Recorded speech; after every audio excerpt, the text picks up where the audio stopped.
नमस्कार, स्वागत है आप सभी का। लोकतंत्र देख रहे हैं आप। मैं हूं आपके साथ ऋषु त्यागी। देश के 3 राज्यों मध्य प्रदेश, छत्तीसगढ़ और राजस्थान में बीजेपी को मिली प्रचंड जीत के बाद आज संसद भवन में बीजेपी संसदीय दल की बैठक हुई। इस दौरान तीनों राज्यों में जीत के लिए पीएम मोदी का अभिनंदन किया गया। बैठक में पीएम मोदी ने कहा कि ये जीत अकेले मोदी की नहीं बल्कि सभी कार्यकर्ताओं की सामूहिक जीत है। बैठक के दौरान पीएम मोदी ने सांसदों से अपील करते हुए कहा कि वो अपने अपने क्षेत्रों में जाकर लाभार्थियों से संपर्क करें, लोगों को सरकार की योजनाओं के बारे में बताएं और लोकसभा चुनावों के लिए कमर कस लें। जहां एक और जीत से उत्साहित बीजेपी लोकसभा चुनाव की तैयारी में जुट गई है, तो वहीं कांग्रेस को यह समझ नहीं आ रहा कि वो बीजेपी की काट आखिरकार कैसे ढूंढे। आज अपने खास कार्यक्रम लोकतंत्र में कांग्रेस की लगातार हो रही हार का विश्लेषण करेंगे। हमारे साथ आज कई खास मेहमान मौजूद रहेंगे, लेकिन उससे पहले एक रिपोर्ट।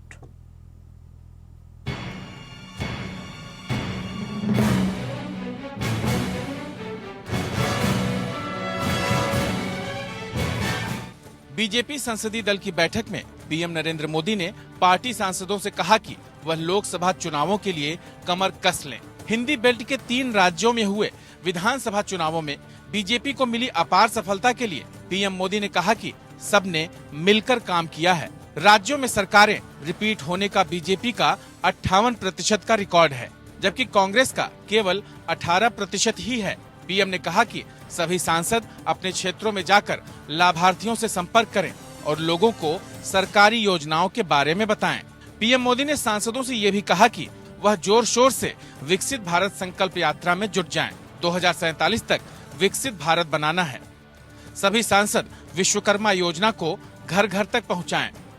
पीएम मोदी ने कहा कि बीजेपी को आकांक्षी जिलों में काम करने का फायदा मिला है। वहां पर करीब 60 सीटें जीती हैं। पीएम ने सांसदों से कहा कि इससे यह पता चलता है कि अगर जमीन पर काम किया जाए तो अनुकूल परिणाम मिलता है। उधर कांग्रेस की बात करें तो राजस्थान, मध्य प्रदेश, छत्तीसगढ़ और मिजोरम के विधानसभा चुनावों में कांग्रेस को करारी शिकस्त मिली है। पिछले 10 साल में राहुल गांधी के नेतृत्व में कांग्रेस पार्टी की यह 13वीं बड़ी हार है। हार का यह सिलसिला 2013 के मध्य प्रदेश, राजस्थान और छत्तीसगढ़ विधानसभा चुनाव से ही शुरू हुआ था।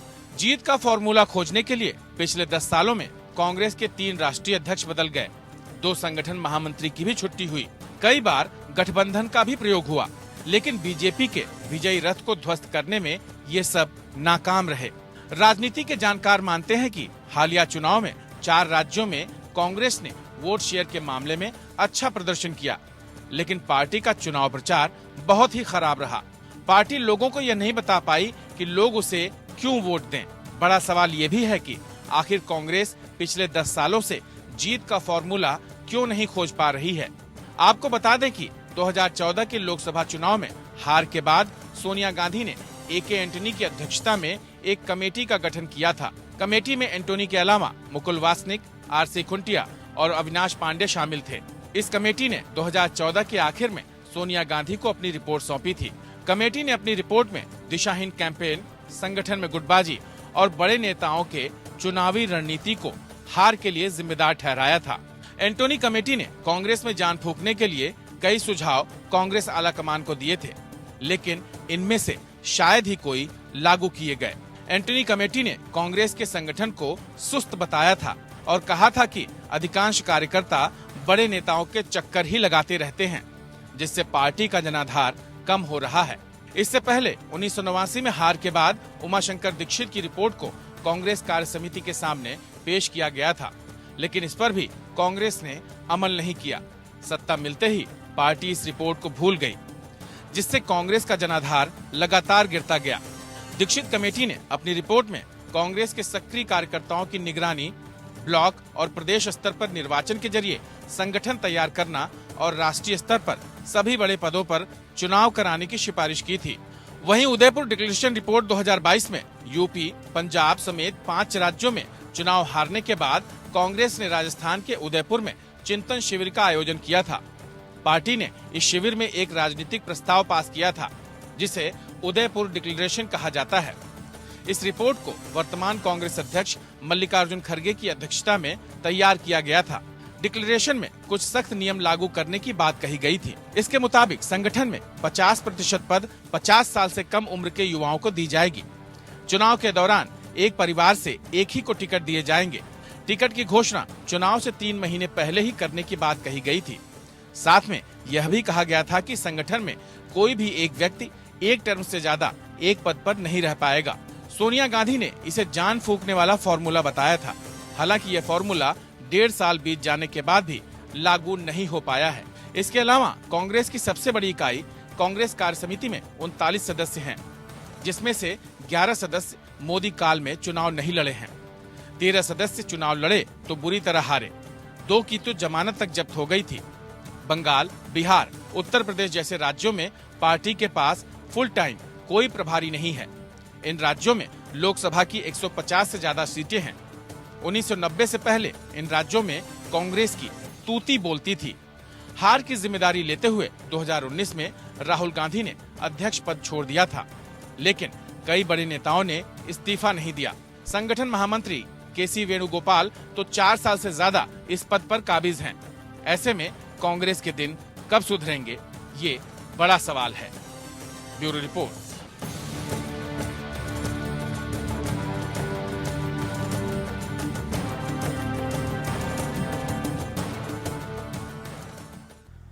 तो 5 राज्यों के जो नतीजे आए और उसमें कांग्रेस को करारी हार का सामना 4 राज्यों में करना पड़ा। एक में हालांकि तेलंगाना में जीत मिली, लेकिन हार को लेकर कांग्रेस मंथन नहीं कर रही है। वहीं अब बीजेपी ने तैयारी करनी शुरू कर दी है लोकसभा चुनाव को लेकर। इसी को लेकर करेंगे हम चर्चा। पैनल में कई खास मेहमान हमारे साथ जुड़ चुके हैं। सबसे पहले उनका परिचय आपके साथ करा देते हैं। हमारे साथ बीजेपी की प्रवक्ता माधवी अग्रवाल जुड़ चुकी हैं, बहुत स्वागत आपका। हमारे साथ कांग्रेस के नेता डॉक्टर कुलदीप मलिक भी जुड़ चुके हैं, आपका भी बहुत स्वागत। और हमारे साथ आज राजनीतिक विश्लेषक कुमार श्रीकांत और इसके साथ ही रवि अरोड़ा भी इस डिबेट में मौजूद रहेंगे। पहला सवाल डॉक्टर कुलदीप आपसे ही। आपने पिछले 10 सालों में काफी प्रयोग किए हैं, लेकिन वो राजनीतिक रूप से सफल नहीं रहे।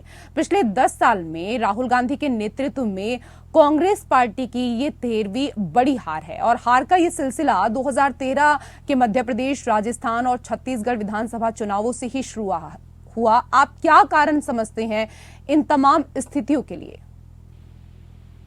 देखिए मैडम, आपने बिल्कुल सही कहा। और जैसे कि रिपोर्ट में लिखा गया कि भाई कहीं न कहीं तो कमी है कि सिलसिलेवार तरीके से कांग्रेस की कहीं हार होती जा रही है। आप 1-2 राज्य की अगर छोड़ गए, आप कर्नाटक की को छोड़े, आप हिमाचल प्रदेश को छोड़े, फिर अभी तेलंगाना में कांग्रेस ने विजय प्राप्त की, लेकिन हम हारते हुए जा रहे हैं। तो कहीं न कहीं ये तो एक सोचने का विषय है, एक जो है चिंतनीय विषय है। ये खास तौर से पार्टी के जो शीर्ष नेता है और उनकी जो पॉलिसीज है, उन पॉलिसीज के ऊपर उनको चिंतन करना चाहिए, उनको जो है ध्यान देना चाहिए। और खास तौर से जो कार्यकर्ता है, यहाँ में एक कार्यकर्ता होने के नाते भी ये बात कह रहा है कि जब कार्यकर्ता को हार पे हार मिलती जाती है, तो कहीं न कहीं कार्यकर्ता का जो मनोबल है वो मनोबल भी टूटता है और उससे कहीं न कहीं उस राजनीतिक दल को जो है कमजोर होना पड़ता है।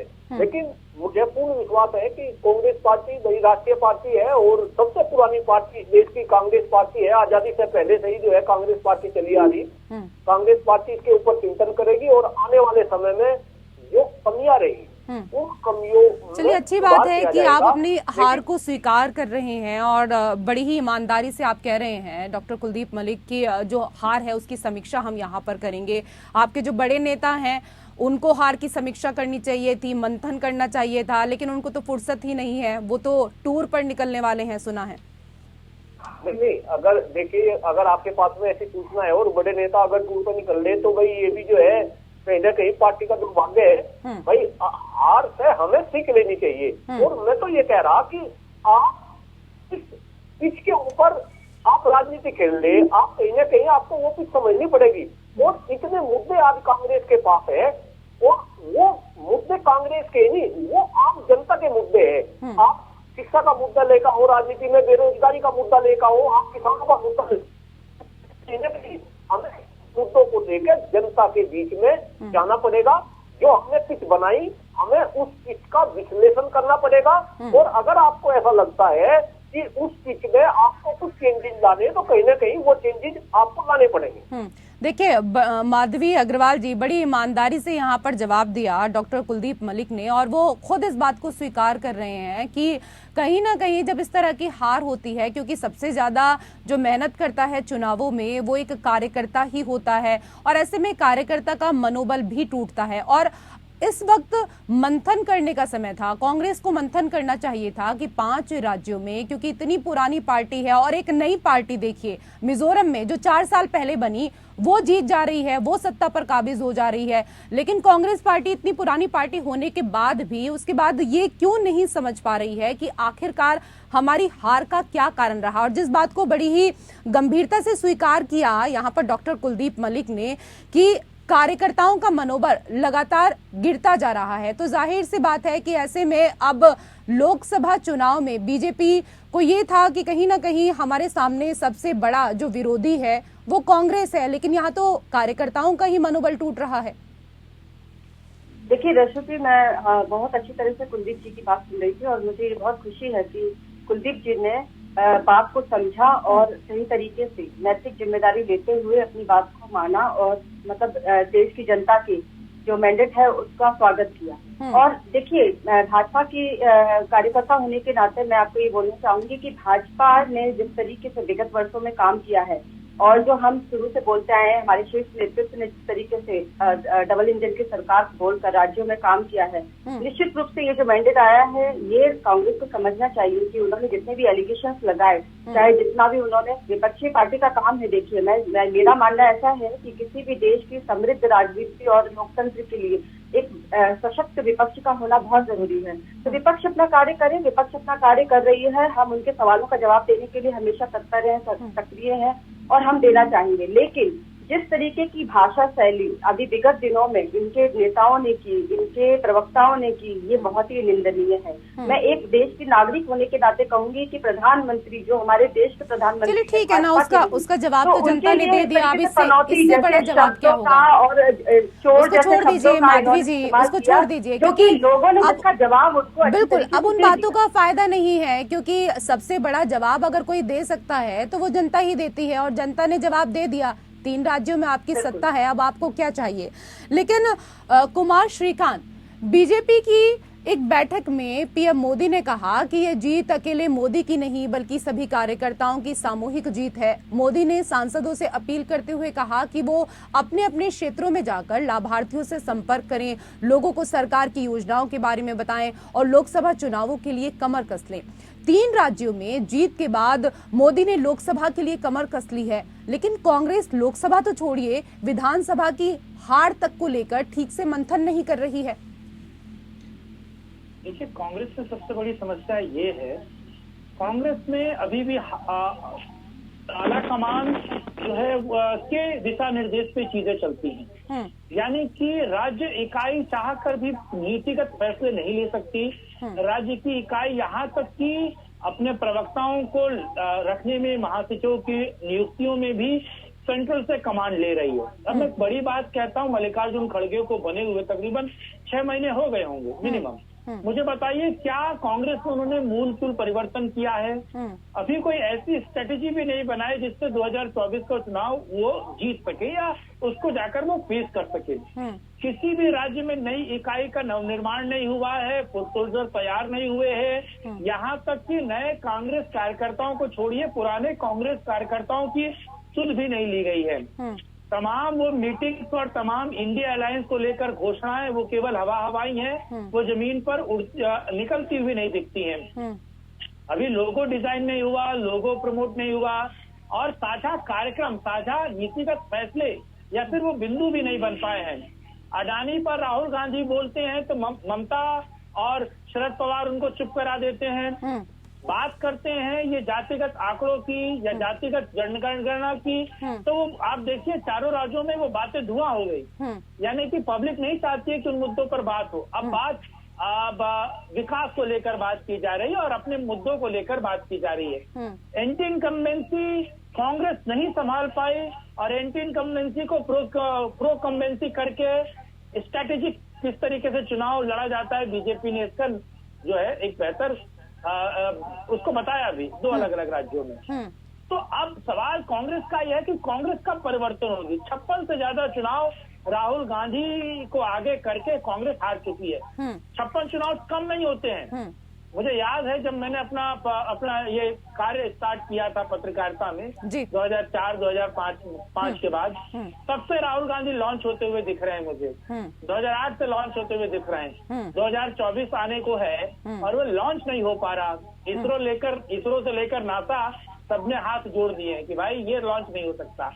मैं कह रहा हूँ सचिन पायलट को आगे क्यों नहीं लाया जा रहा? प्रियंका गांधी जो बेहतर अपने आप को क्यों नहीं प्रस्तुत करती हैं, जब उनके पति भी कह चुके हैं, रॉबर्ट वाड्रा 3 बार अलग अलग मंचों पर कह चुके हैं कि इनको जिम्मेदारी मिलनी चाहिए। क्या पुत्र मोह सोनिया गांधी को इतना है कि रायबरेली की सीट भी प्रियंका को देने को राजी नहीं है? हरियाणा में 2 जगह की बात चल रही है, वो प्रियंका को देने को राजी नहीं है, वहां से स्टैंड नहीं कर रही है। सेफ सीट भी प्रियंका को देने को राजी नहीं। यानी कि ये जो प्राइवेट लिमिटेड कंपनी की तरह ट्रीट किया जा रहा है कांग्रेस को, आप सोचिए इसमें क्या है। ठीक है, बिल्कुल। और देखिए, प्रियंका की यहाँ पर आपने बात की, तो प्रियंका को लोग सुनते हैं क्योंकि कहते हैं ना कि लोग बातों पर भरोसा करते हैं, और शायद यही कारण रहा कि प्रियंका ने जिस तरीके से प्रचार किया, हिमाचल उन्होंने जीता, कर्नाटक जीता, राहुल की उतनी भूमिका वहां पर भी नजर नहीं आई। और बहुत सही बात यहाँ पर है डॉक्टर कुलदीप मलिक, क्योंकि कब से लॉन्च करने की कोशिश राहुल गांधी को की जा रही है, जिस बात का जिक्र अभी कुमार श्रीकांत ने किया। प्रियंका गांधी को अगर जिम्मेदारी दी जाए, उनको आगे बढ़ाया जाए, तो हो सकता है कि कुछ नई चीजें देखने को मिले। नहीं, बिल्कुल मैडम, ये कहीं ना कहीं एक बात बताऊं, जब टीम हाथी चली जाती है तो वो टीम के अंदर एक्सपेरिमेंट होना एक स्वाभाविक सी बात है। और जहाँ तक आप प्रियंका गांधी जी की बात कर रहे हैं, प्रियंका गांधी जी का जो ऑरा है, जो उनकी छवि है, जो उनकी बॉडी लैंग्वेज है, लोग खुद बता रहे कि वो उनके अंदर तो लोगों को इंदिरा गांधी की जो है झलक नजर आती है। तो प्रियंका गांधी जी के कार्य करने की जो शैली है वो बिल्कुल अलग है। तो प्रियंका गांधी जी को भी एक नई रिस्पॉन्सिबिलिटी पार्टी के अंदर मिल सकती है। ऐसा नहीं कि भाई उनको, देखिए जब भाई जगह जगह अभी जो श्रीमान जी थे मेरे से पूर्व में जो वक्ता थे, वो बता रहे कि भाई राहुल गांधी जी के जब अंडर में हम जो है 53 चुनाव कहीं ना कहीं हम गवा चुके, तो भाई ये तो सभी के सोचने का विषय है। और इस पर ऐसा नहीं कि पार्टी चिंतन नहीं कर रही होगी, कहीं ना कहीं पार्टी भी चिंतन कर रही होगी। अगर चिंतन कर रही होती डॉक्टर कुलदीप मलिक, तो रिजल्ट ये नहीं होते ना। जिन राज्यों में आपकी सत्ता थी, आपने तो वो भी गवा दिए, बाकी राज्यों को तो आप छोड़िए। जो में कांग्रेस को करारी हार मिली है, और उसके बाद राहुल गांधी और पार्टी के तमाम दिग्गजों को मंथन करना चाहिए था। लेकिन खबर है कि राहुल गांधी कुछ दिन बाद टूर पर निकलने वाले हैं, यानी कि विदेश यात्रा पर निकलने वाले हैं। वहीं प्रधानमंत्री नरेंद्र मोदी ने सबको निर्देश दे दिया है कि अब लोकसभा की तैयारियों में जी जान से जुट जाइए। कई खास मेहमान पैनल में हमारे साथ जुड़े हुए हैं लगातार चर्चा के लिए। माधवी अग्रवाल जी, आपने मोदी की लोकप्रियता जांच ली, कुछ मंत्रियों की भी लोकप्रियता जांच ली, लेकिन मंत्रियों की लोकप्रियता का मैसेज बहुत ज्यादा संतोषजनक दिखाई नहीं दिया। हमारे देश में जिनका नेतृत्व पूरा विश्व भी मान रहा है और पूरे देश के नागरिक भी मान रहे हैं, वो है प्रधानमंत्री मोदी जी। और उनके नेतृत्व में जिस तरीके से पार्टी काम कर रही है, सभी लोग देखिए अपनी अपनी जिम्मेदारी का निर्वाह कर रहे हैं। लगातार वो लोगों से कांटेक्ट में है, आम जनता के साथ में जुड़े रहते हैं। सारे नेतागण, उनको जैसे इंस्ट्रक्शंस दिया जाता है वैसा वो फॉलो करते हैं। तो अगर मान लीजिए कि कुछ लोग अगर हार भी गए, तो निश्चित रूप से उन्होंने ऐसा कोई काम किया होगा जिसकी वजह से वहाँ के जो लोग थे, वहाँ के जो वोटर्स थे, उनसे संतुष्ट नहीं थे, तो वो हार गए। तो निश्चित इसमें कोई बुराई नहीं है, क्योंकि इसका भी हम साबित करते हैं कि अगर लोग संतुष्ट नहीं थे तो उन्होंने उनको वोट नहीं दिया और हरा दिया। तो अब पार्टी नेतृत्व जो है वो अच्छे और लोगों को लेकर आएगा आगे, ताकि जो लोग वहाँ पर जिनकी जो असंतुष्टि है उसको खत्म किया जाए। तो मेरा मानना है कि अगर लोगों ने हराया है किसी को, तो इसका भी हम स्वागत करते हैं। लेकिन लगातार हम आम जनता के साथ में कांटेक्ट में है। ये बड़ी इंटरेस्टिंग बात आपने कही कि अगर हराया है तो उसका भी स्वागत करते हैं। अमूमन ऐसा होता नहीं है। बहरहाल डॉक्टर कुलदीप मलिक, देखा जाए तो आपका वोट प्रतिशत अब भी अच्छा है, यानी लोगों में कांग्रेस के प्रति सकारात्मक भाव है, उम्मीदें हैं, लेकिन वो उम्मीदें आकार नहीं ले पाती क्योंकि स्थिर नेतृत्व और नीति नहीं है। वहीं जब राज्यों में हार के मंथन करने का समय है, लेकिन अब राहुल गांधी 8 दिसंबर से दक्षिण पूर्व एशियाई देशों के 7 दिवसीय टूर पर रहेंगे? देखिए मैडम, जहाँ तक टूर की बात है, मैं आपको ये बता दूं, ये टूर पहले से भी प्री डिसाइडेड था। अभी कांग्रेस आज ही तो इस टूर की बात होने लगी। अगर कांग्रेस यहाँ जीत भी जाती, अगर 5 राज्यों में भी जीत, तब भी उनका जो है टूर फिक्स था, क्योंकि अब कांग्रेस हार चुकी। तो इस वजह से कहीं न कहीं इस टूर की भी जो है मीडिया में बात होने लगी। ये बात बिल्कुल सही है कि कांग्रेस का अभी हम वोट प्रतिशत अगर देखें तो अभी भी कांग्रेस का वोट प्रतिशत बहुत अच्छा है। और आपने ये बता रहे अभी, अगर हम छोटे राज्य को छोड़ दें, 4 राज्यों में अभी भी 10 लाख वोट भारतीय जनता पार्टी से कांग्रेस को ज्यादा मिली। भाई कांग्रेस को तो मुझे ऐसा लग रहा है कि जिस तरीके से जो जनता के मुद्दे हैं, हम जनता के बीच में अच्छे से उनको रख पा रहे। आप देखो, आप आज जो है बेरोजगारी की बात करो, आज आप एजुकेशन पर बात करो। मैं कल ही एक टीवी चैनल डिबेट में था, वहाँ पे एजुकेशन की बात हो रही थी। यूपी के अंदर और पूरे देश के अंदर एजुकेशन का कितना बुरा हाल है, बेरोजगारी अपने चरम पे है। ठीक है, मतलब कुल मिलाकर आपका ये कहना है डॉक्टर कुलदीप मलिक कि जो प्रचार है वो आप लोग उस तरीके से नहीं कर पाते जिस तरीके से भारतीय जनता पार्टी करती है। जी बिल्कुल बिल्कुल, मैं इस बात से सहमत हूँ। कहीं न कहीं आप इसको ऐसा भी कह सको कि हमारा जो बैक का सिस्टम है, बैकग्राउंड पे देखिए, अगर आप बात करें फ्रंट एंड अलग चलता है, बैक एंड अलग चलता है। बैक एंड हमारा सिस्टम सही है, लेकिन जो प्रेजेंटेशन का सिस्टम है कि आपको पब्लिक के बीच में अपने आप को कैसे प्रेजेंट करना, इसके थ्रू आपको प्रेजेंट कराना, हो सकता है हमारे उस सिस्टम में कहीं न कहीं खामी हो।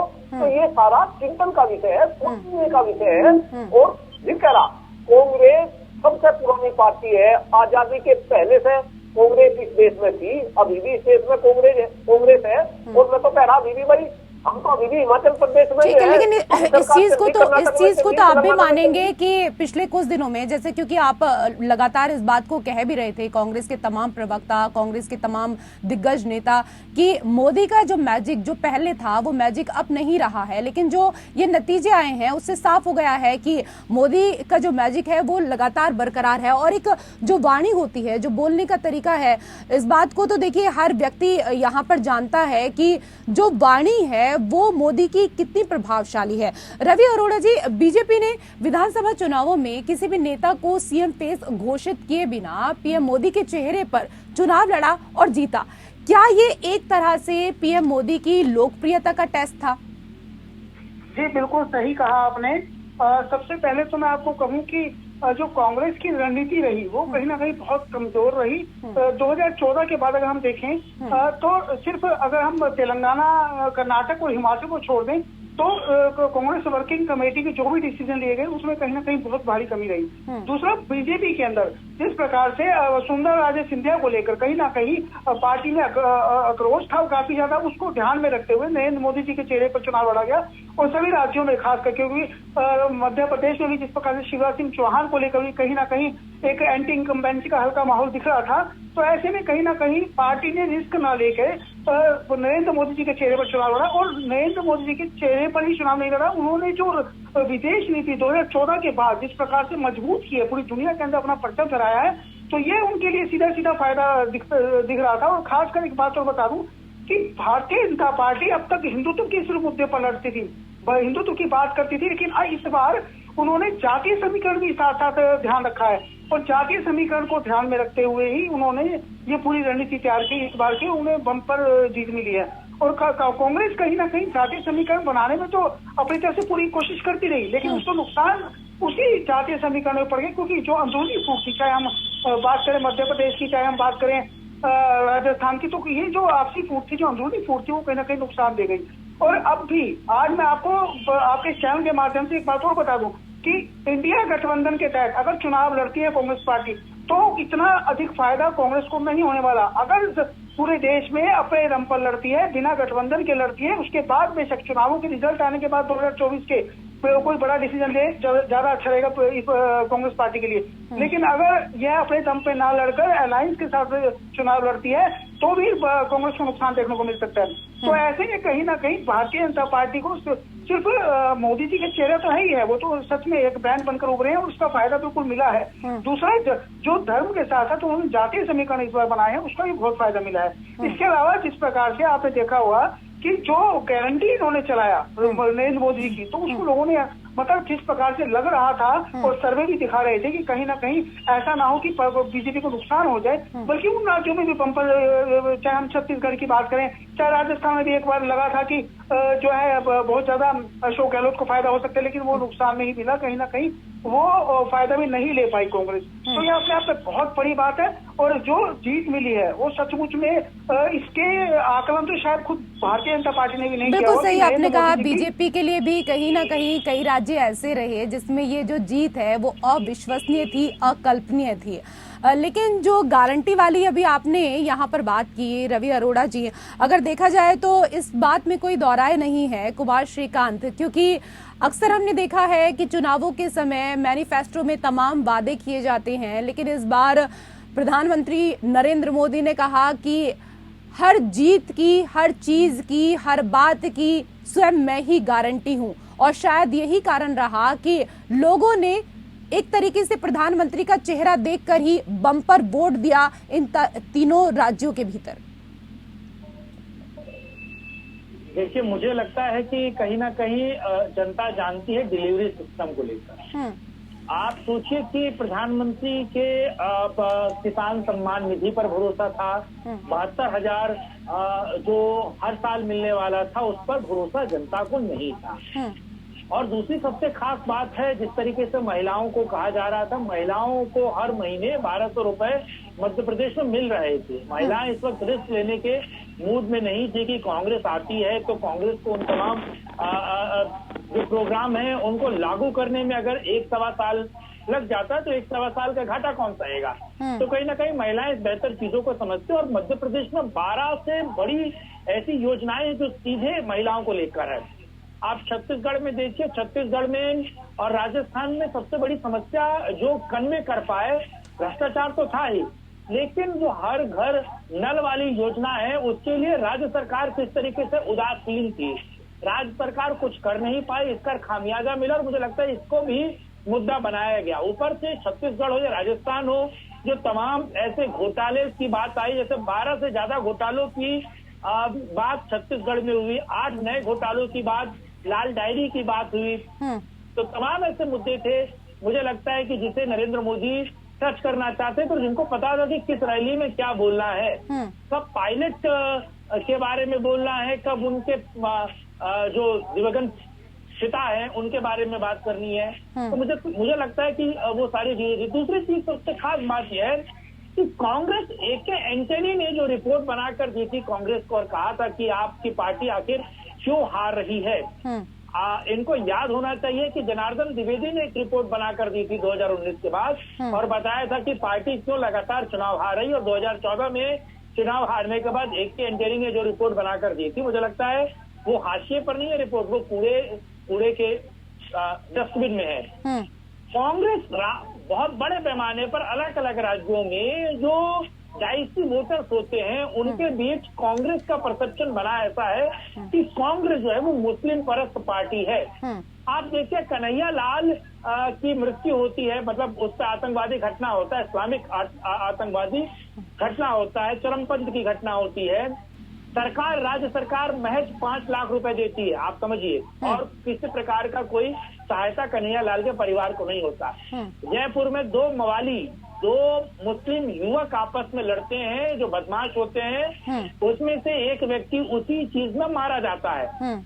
राज्य सरकार यानी कि अशोक गहलोत उसके घर जाते हैं और 50 लाख रुपए का चेक देते हैं और उस व्यक्ति की विधवा को सरकारी नौकरी देते हैं जी। तो ये जो तुष्टीकरण की राजनीति है, होली के दिन धारा 144 लगती है, 4 लोग एक जगह इकट्ठे नहीं हो सकते, खाटू श्याम की जगह पर किस तरीके से उपद्रवी चीजें होती हैं, मेवात की सारी चीजें, तो ये जो देखिए इसमें कोई दो राय नहीं कि राजस्थान में लोक लुभावन और फ्री बीज की राजनीति बेहतर थी, लोग उससे सहमत भी थे कि कहीं ना कहीं अशोक गहलोत बेहतर काम कर रहे हैं, लेकिन मुझे लगता है कि व्यक्तियों को अपने धर्म, अपने स्वाभिमान, और अब अगर वो चूकते तो उसके साथ दिक्कत होती, और जितना डेंट करना था वसुंधरा राजे को वो बीजेपी का कर चुकी है। नहीं तो बीजेपी मुझे लगता है 35 ओवरों में राजस्थान का पूरा गेम पलट देती, लेकिन वसुंधरा राजे ने अभी भी मुझे लगता है कम से कम 15 से 20 सीटें बीजेपी की कम करवाई है, नहीं तो बीजेपी 135 सीटों के आसपास जाने वाली थी। मेरा क्योंकि मैं 3 महीने तमाम अलग अलग राज्यों में घूम रहा था सर्वे को लेकर, तो ये भी अब समझना है कि कांग्रेस में अशोक गहलोत की राजनीति खत्म है, अब पायलट की राजनीति उरूज पे है। लेकिन ये जो पनौती है, यानी कि मैं राहुल गांधी की तरफ फिर से इशारा करना चाहूंगा, राहुल गांधी वाकई कांग्रेस के लिए देखिए एक सेकंड कुमार श्रीकांत, इस शब्द से हमें आपत्ति है। कम से कम आप मतलब इतने सीनियर राजनीतिक विश्लेषक हैं, आप कम से कम इस तरह की भाषा का इस्तेमाल ना करें, क्योंकि देखिए वो पार्टियां हैं, चाहे बीजेपी इस तरह की चीजें बोले या कांग्रेस इस तरह की चीजें बोले, वो एक दूसरे के लिए बोलते हैं और अक्सर हमने देखा है, लेकिन आपके मुख से ये शोभा नहीं देता। मैं माफी चाहूंगी, प्लीज आप इस तरह की बातें ना करें, ठीक है? लेकिन कई और सवाल है, मैं आऊंगी आपके पास, मैं सर आऊंगी प्लीज आपके पास, जस्टिफाई भी कर सकता था। ठीक है, कोई बात नहीं सर, ठीक है, ओके, छोड़ दीजिए इस बात को, यहीं पर खत्म कर देते हैं, क्योंकि कई और चीजें हैं उनको भी यहाँ पर समझना जरूरी है रवि अरोड़ा जी। क्योंकि देखिए केंद्रीय मंत्रियों को भी इस बार विधानसभा के चुनावों में उतारा गया, तो क्या केंद्रीय मंत्रियों को विधानसभा चुनावों में आजमाना भी क्या बीजेपी की नीति है, ताकि 24 के चुनाव में किसी चेहरे पर रिस्क ना लिया जाए? 10 साल सत्ता में रहने के बाद बीजेपी पर एंटी इनकम्बेंसी का फैक्टर मनोवैज्ञानिक रूप से तो रहेगा ही। कि मैं आपको बताऊं कि 2023 के विधानसभा चुनाव सेमीफाइनल के तौर पर देखे जा रहे थे, और यह कहीं ना कहीं बीजेपी, सिर्फ बीजेपी नहीं, नरेंद्र मोदी जी का चेहरा भी क्योंकि इसमें पेश किया गया था, कोई भी रिस्क बीजेपी लेने को तैयार नहीं थी, खासकर खुद नरेंद्र मोदी जी। कहीं ना कहीं ये पूरी रणनीति जो तैयार की गई और जो रणनीतिकार रहे होंगे उन्होंने बहुत ही संजीदगी से, बहुत ही गहराई से पूरा इंटेलिजेंस, क्योंकि देखिए सभी पार्टियों को अपना एक इंटेलिजेंस होता है, और वो इंटेलिजेंस ये तय कर चुका होगा कि कहां पर कितना नुकसान हो सकता है।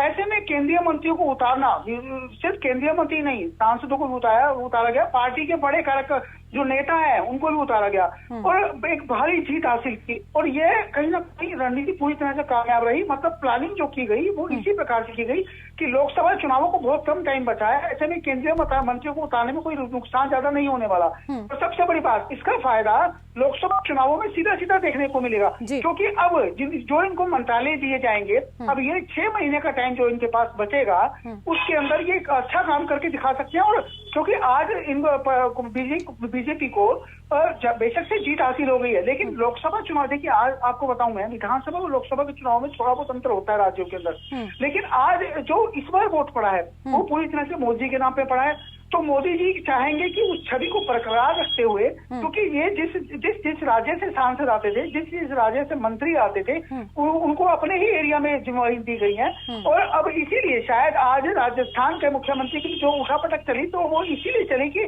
कहीं ना कहीं बीजेपी चाहती है कि किसी को भी नाराज ना किया जाए। तो ये सब बातें ध्यान में रखते हुए, क्योंकि पूरा टारगेट जो 2024 का रहा पूरी तरह से 2024 को ध्यान में रखते हुए किया गया, क्योंकि यह उनको पता था कि ये तैयारी हमारी शुरू हो चुकी है, और आज जो इनको मैंडेट मिला है पब्लिक का, बिल्कुल, और देखिए ना, तैयारी विधानसभा चुनावों में जीत मिली 3 राज्यों में, और उसके बाद प्रधानमंत्री ने एकदम तैयारी शुरू भी कर दी, और उन्होंने सबसे कहा कि भाई अब लोकसभा चुनावों पर फोकस कर लीजिए, उसकी तैयारियों में जी जान से जुट जाइए। लेकिन डॉक्टर कुलदीप मलिक, कांग्रेस को जब किसी चुनाव में सफलता मिलती है तो उसे आप लोग नेतृत्व और नीति की सफलता कहते हैं, लेकिन हार से उनको बरी रखते हैं। नहीं मैडम, ऐसा नहीं है। अगर जीतती है तो मेरे ख्याल से जो सेनापति है तो सेनापति को उसका श्रेय जाना चाहिए, और अगर हारती है तो हार का भी श्रेय जो है सेनापति को जाना चाहिए। यही मैं ये बात बता दूं कि अभी विधानसभा के चुनाव हुए 2024 में, जो लोकसभा के चुनाव होंगे, अभी मेरे से जो पूर्व के वक्ता थे राजनीतिक विश्लेषक, मैं इनके सुर से सुर मिला रहा, कहीं ना कहीं विधानसभा के अंदर जब वोटर जाता है तो वो राज्य स्तर के मुद्दे को लेकर अपने जहन में जो है वोटिंग करता है, लेकिन जब वोटर लोकसभा के चुनाव में जाता है तो वो राष्ट्रीय स्तर के मुद्दे को लेकर जाता है। अब अगर मोदी जी का फेस लोकसभा के चुनाव में भी होगा बीजेपी की तरफ से, इसमें तो कोई डाउट नहीं।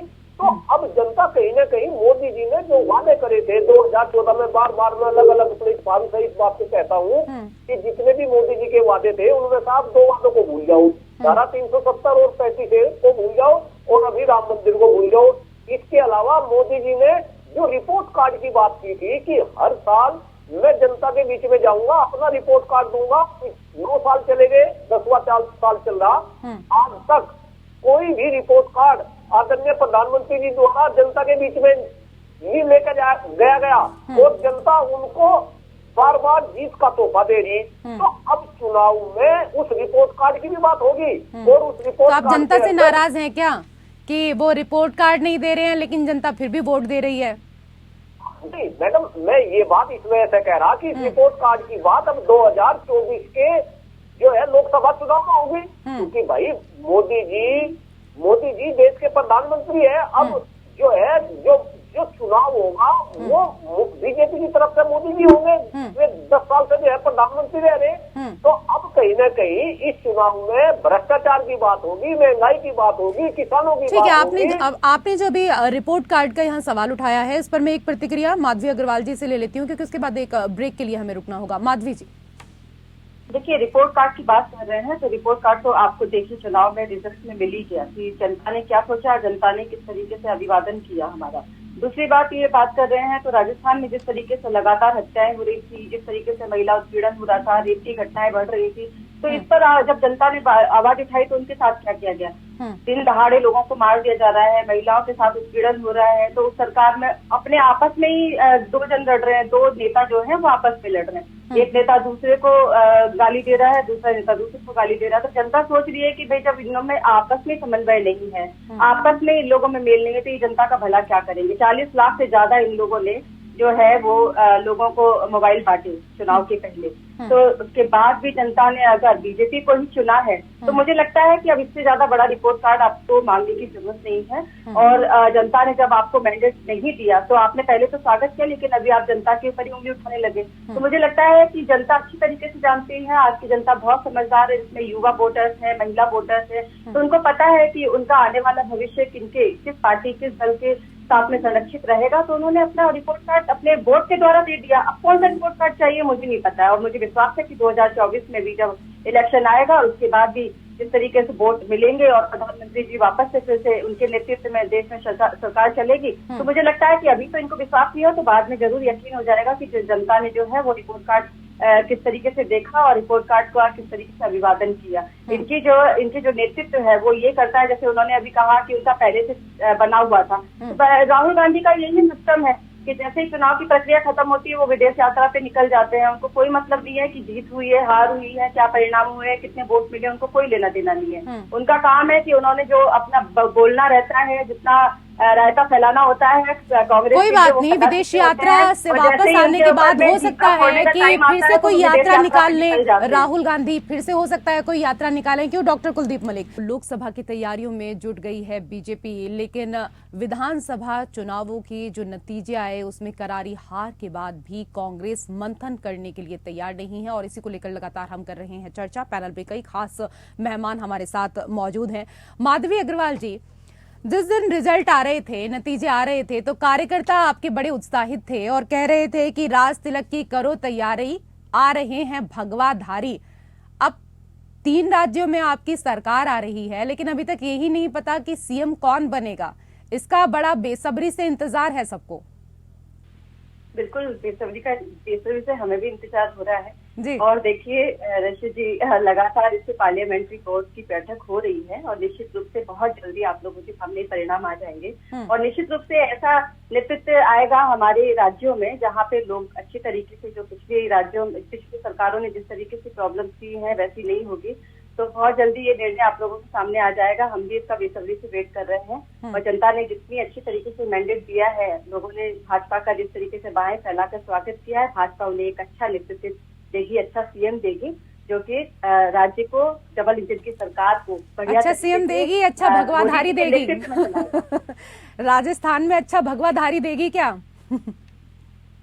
देखिए, मुझे ऐसा लगता है कि पता नहीं क्यों लोग इस तरीके के सवाल करते हैं। क्या हमारे देश में जो हमारा हिंदुस्तान है, लोग ऐसे क्या सवाल करते हैं? आप ही के कार्यकर्ता कर रहे हैं, आप ही के कार्यकर्ता कह रहे हैं भाई, तो हमारे देश में शांति का रंग है, प्यार का रंग है, हमारे देश के धर्म का रंग है। तो भगवा इतना प्यारा रंग है, उसको इस तरीके से नेगेटिविटी के साथ नहीं, हम तो निगेटिव कहते ही नहीं। आपने ही मतलब में भी भगवा है। बिल्कुल, हम तो कहते हैं सुबह भी भगवा है, शाम भी भगवा है। हर चीज भगवा है, क्या भगवा नहीं है? बिल्कुल जी, बिल्कुल ये मैं बात कर रही हूँ। भगवा को इस तरीके से किसी धर्म के साथ न जोड़े, ये हमारे देश की शांति ये धर्म के साथ हम नहीं जोड़ते, ये सिर्फ बीजेपी ही जोड़ती है। गुरु नानक की पगड़ी भी भगवा थी। नहीं, गुरु नानक भी पगड़ी, पीर फकीर देखिए ना, पीर फकीर उनकी ड्रेस भी भगवा होती है। बीजेपी के कार्यकर्ताओं को भगवाधारी कहा जाता है और हम उसका स्वागत करते हैं। हम हिंदुस्तान में रहते हैं, भारत में रहते हैं, हम भगवाधारी हैं। चलिए ठीक है, अच्छी बात है। लेकिन कई और सवाल हैं यहाँ पर। कुमार श्रीकांत, कांग्रेस ने विपक्ष में रहते हुए जो प्रयोग किए हैं वो उसकी परंपरा व सुधार समितियों के सुझाव से भिन्न है। क्या ये कांग्रेस की नीतिगत चूक है या कोई छुपी हुई पॉलिसी आपको लगती है, कोई छुपी हुई नीति लगती है? देखिए, कुछ छुपा हुआ नहीं है कांग्रेस में। कांग्रेस को छुपाने लायक कुछ बचा भी नहीं कि वो छुपाए। और मुझे लगता है अगर कांग्रेस छुपाने की भी कोशिश करेगी तो वो छुपा नहीं पाएगी। दूसरी चीज है नीतिगत फैसले, नीतिगत, देखिए कोई भी पार्टी बेहतर काम जब करती है। जॉन एलेस्की द विंग्स ऑफ मून में लिखते हैं कि कोई भी राजनीतिक पार्टी, पॉलिटिकल पार्टी बेहतर जब ही कर सकती है जब वो पॉलिटिकल पार्टी नीतिगत या पार्टी से जुड़े हुए फैसले को जो महत्वपूर्ण व्यक्ति है वो अहम तरीके से ले पाए, यानी कि पूरी मजबूती के साथ ले पाए। क्या कांग्रेस तमाम नीतिगत फैसले मजबूती के साथ ले पाती है? क्या इंडिया अलायंस में कांग्रेस बड़े भाई की भूमिका निभा पा रही है? क्या छत्रपों के साथ कांग्रेस बेहतर तालमेल बना पा रही है? क्या सीटों के बंटवारे को लेकर कांग्रेस बेहतर कर पा रही है? क्या टीएमसी की नाराजगी को कांग्रेस टैकल करने की कोशिश कर रही है? क्या रूठे हुए वापस शरद पवार को कांग्रेस एक साथ लाने की कोशिश कर रही है? 3 महीने लगातार अरविंद केजरीवाल मिलने की कोशिश करते रहे राहुल गांधी से, राहुल गांधी ने समय नहीं दिया। ममता बनर्जी ने राहुल गांधी से मिलने से मना कर दिया। ममता बनर्जी ने सीधे कहा कि वो मात्र सोनिया गांधी से मिलेंगे। नीतीश कुमार ने कोशिश की कांग्रेस को एक बार फिर इंडिया गठबंधन को जोड़ने के लिए, लेकिन मल्लिकार्जुन खड़गे ने कह दिया कि अब हम सारी चीजों को डील करेंगे। लालू प्रसाद 2 मीटिंग छोड़कर तीसरी मीटिंग में साथ नहीं आए। तो कांग्रेस जब बड़े भाई की भूमिका, कि हर जगह आप बड़े भाई की भूमिका नहीं निभा सकते, कहीं छोटे भाई की भूमिका निभानी पड़ेगी, तभी छत्रपों के साथ आपका चल पाएगा। लेकिन आपका पूरा ध्यान छत्रपों के वोट बैंक को काटने को लेकर है। आप उत्तर प्रदेश में समाजवादी पार्टी के नेताओं को तोड़ते हैं। अखिलेश यादव के मना करने के बावजूद उनके 2 पूर्व जो मेंबर ऑफ पार्लियामेंट है उनको तोड़ने की कोशिश और कर रहे हैं। वो तो टूट कर मिल ही चुके हैं। आप बीएसपी से लोगों को जोड़ रहे हैं और आप चाहते हैं कि वो बीएसपी आपसे अलायंस करे। कमलनाथ कहते हैं कौन अखिलेश कौन वकीलेश, और अखिलेश फिर दम भरते हैं कि उन्होंने मध्य प्रदेश में चुनाव हरा दिया। वो बिल्कुल मतलब बातूनी चीज है, जो सच नहीं है। वो 9 सीटें ही हरा सकते थे ना, इससे ज्यादा नहीं हरा सकते थे। खैर, तो आप गठबंधन को साथ लेकर चलने को राजी नहीं है, गठबंधन की गांठें आप लगाने को राजी नहीं है, आप बड़े भाई या छोटे भाई की भूमिका लेकर राजी नहीं, क्योंकि आप में असमंजस की स्थिति है। आप में किम कर्तव्य विमूढ़ वाली स्थिति जो कांग्रेस के साथ हो गई है। समस्या क्या है, मैं अभी भी इस बात को कहूंगा, लगता है मेरी बात गलत लग रही हो आपको, लेकिन राहुल गांधी से यसमैन वाली जब चीजें चाहेंगे, मतलब मल्लिकार्जुन खड़गे जब यसमैन बनकर रहेंगे, सारी चीजें सोनिया गांधी और राहुल गांधी से डिक्टेशन लेकर करेंगे, तो बड़ी मुश्किल है। आप जब तक नए युवा चेहरों को आगे लेकर नहीं आते, क्या समस्या है सचिन पायलट में? सचिन पायलट एक युवा नेता है, कम्युनिकेशन राहुल गांधी, ठीक है, मैं जवाब ले लेती हूँ इस पर। डॉक्टर कुलदीप मलिक, उनको आगे लाइए। ठीक है, युवा चेहरे जो हैं उनको क्यों आप आगे नहीं लेकर आते हैं, और उनकी जो पॉलिसी है, जो उनकी युवा सोच है, उसको क्यों नहीं अपनाते हैं? क्योंकि आप लोगों की तो तमाम जो योजनाएं हैं वो किस तरीके से विफल होती जा रही हैं, वो तो सबको नजर आ रही हैं। बिल्कुल सही करें, और मैं आपको ये बात बता दूं, क्योंकि हम 3 राज्यों में चुनाव आ रहे, बुरी तरीके से चुनाव आ रहे, 3 राज्यों में मध्य प्रदेश की बात करो, इस तरीके से सारी बात होगी। और मेरे से पूर्व में जो कुमार श्रीकांत जी बोल रहे, मुझे तो ऐसा लग रहा कि 24 अकबर रूल के जितने डिसीजन है भाई, ना तो सारे डिसीजन को पका, और यही जो है कहीं ना कहीं कांग्रेस की सारी खबर ले रहे, और जो ये खबर ले रहे, ऐसा कुछ नहीं। अभी चुनाव हारे, सारी की सारी बातों का चिंतन किया जाएगा, इन पर मनन किया जाएगा। और आप एक बात बताओ, क्या कांग्रेस पार्टी इस देश की 2 बार रिपीट कर ली है बात की भाई, जो आजादी से पहले की सबसे पुरानी पार्टी है, क्या वो अपनी दशा और दिशा सुधारना नहीं चाह रही होगी? क्या वो स्वाभाविक की बात है। अगर कहीं ना कहीं हम हारे तो हमें उसका विश्लेषण करना पड़ेगा। जहाँ तक ये युवा चेहरे की बात करें, भाई ओबियसली कुछ युवाओं को भी कांग्रेस के अंदर दशा सुधारना चाहते हैं, लेकिन चाबी किसी और के हाथ में नहीं देना चाहते हैं ना। चाबी गांधी परिवार के हाथ में ही रहे। दिक्कत तो यहाँ पर ये आ रही है ना डॉक्टर कुलदीप मलिक। नहीं तो मैडम, दिक्कत अगर आप सब इस बात को कह रहे और कांग्रेस चुनाव हारी, बार बार चुनाव हारी, तो क्या ये उनको नजर नहीं आ रहा? ये उनको भी तो नजर आ रहा। तो कहीं ना कहीं कांग्रेस को अपनी नीतियों में चेंज करना पड़ेगा। और मैं तो आपके चैनल के माध्यम से बिल्कुल गंभीरता से कह रहा हूँ, हमारे चैनल के माध्यम से क्या, आप तो वहां पर भी जाते हैं ना, थोड़ा समझाने की कोशिश करिए अपने दिग्गज नेताओं को। खैर माधवी अग्रवाल जी, मैडम आपको ऐसा लग रहा है जब मैं यहाँ पे कह रहा हूँ और मैं वहाँ पे जो है उन्हें समझाने की कोशिश ना कर रहा हूँ। चलिए अच्छा है ना कि आपकी ही बात समझ में आ जाए, क्योंकि कई बार होता है ना कि छोटे भी समझाते हैं तो बड़ों को कुछ चीजें समझ में आ जाती हैं। प्रयास करिए आप अपनी तरफ से, क्योंकि लोकसभा चुनाव अब जल्द ही आने वाले हैं, समय बचा नहीं है। लेकिन माधवी अग्रवाल जी, बीजेपी विकास और हिंदुत्व के नाम पर चुनाव लड़ती है, लेकिन उबरती है मोदी के नाम पर।